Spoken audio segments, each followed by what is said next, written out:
Welcome back to Office Ergonomics Made Simple, presented by A.I.M Mutual Insurance Companies in the Injury Prevention and Worksite Wellness Department.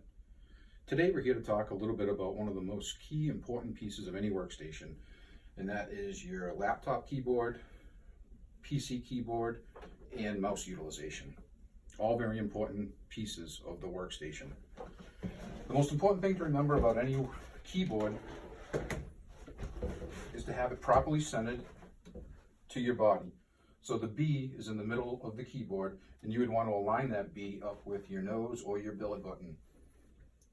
Another thing you'd want to make sure is that the keyboard is close enough to you to maintain a nice 90-degree angle or an L shape at your elbow and shoulder. Just a reminder that laptops are really only made for periodic or short-term use, and the keyboards really aren't set up for proper ergonomics. So using a laptop in short bursts is absolutely fine. But if you're sitting down to do quite a bit of work, it would be best to actually put it into a docking station so you could use a normal size keyboard. If you see the keyboard, same thing, B's in the middle of the keyboard. That's what you want to align with your nose or your belly button. And you want to keep it nice and close to you to keep that 90-degree angle that we were talking about.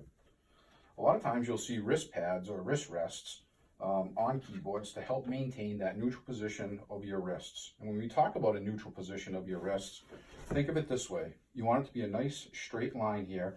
You don't want your hands to be forced up or down in extension or flexion. And you also want them to be nice and straight this way. You don't want your hands to be pitched to the side or pinched in towards the middle.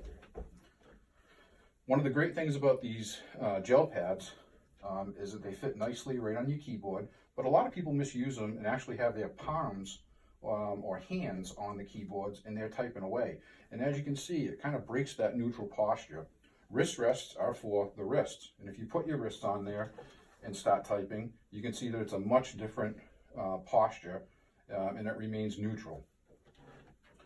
They also have these gel pads for mice, and like keyboards and mice, both should have as much flexibility as possible to move around the desk so you can position yourself properly.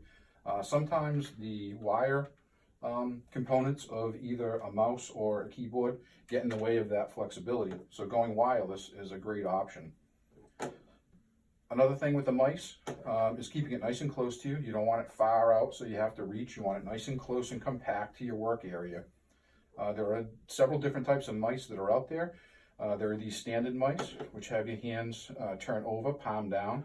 There's also vertical grip mice, which make your hand more in a pistol grip. And it's a little bit different and to get used to, but once you get used to it, most people like them very much. So taking just a few minutes to properly set up your keyboard and mouse to you and your desk properly will pay big dividends.